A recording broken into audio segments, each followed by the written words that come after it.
کہ شوہر خرچ نہیں کر سکتا، خرچ نہیں اٹھانا چاہتا ہے، کسی طرح سے بھی پریشان کرتا ہے، یا ایسی کوئی بیماری ہے، لا علاج بیماری ہے اگر اس سچویشن میں، یا پھر ایسا ہے کہ ہائی ہوپس ہوتی ہیں ایک دوسرے سے، ریلیشن شپس پہلے سے ہیں ان کے، اور اس کے بعد یہ رہتا ہے کہ زیادہ توقعات لگانے لگتے ہیں، لیکن اب اتنی توقعات ایک دوسرے کی پوری نہیں ہو رہی ہوتی ہیں، تو لوگ چھوٹی چھوٹی باتوں پہ بھی ڈیورس لے لیتے ہیں۔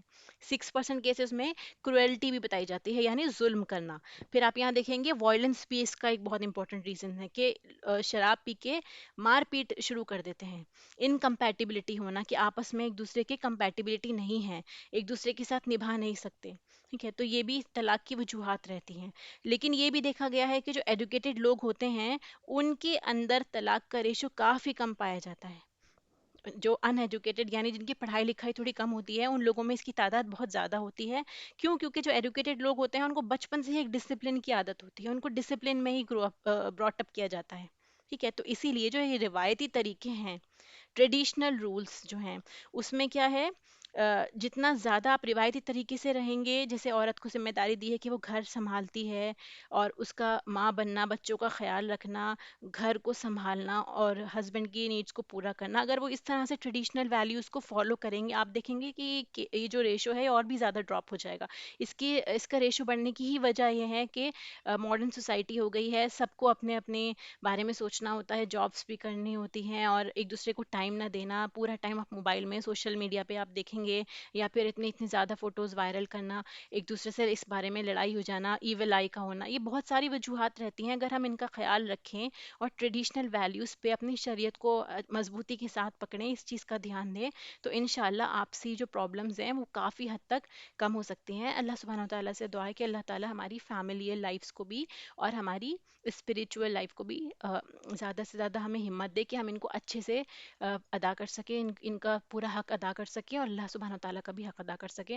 وآخر دعوانا الحمد للہ رب العالمین، سبحانک اللہم و بحمدک، اشہد ان لا الہ الا انت، استغفرک واتوب الیک۔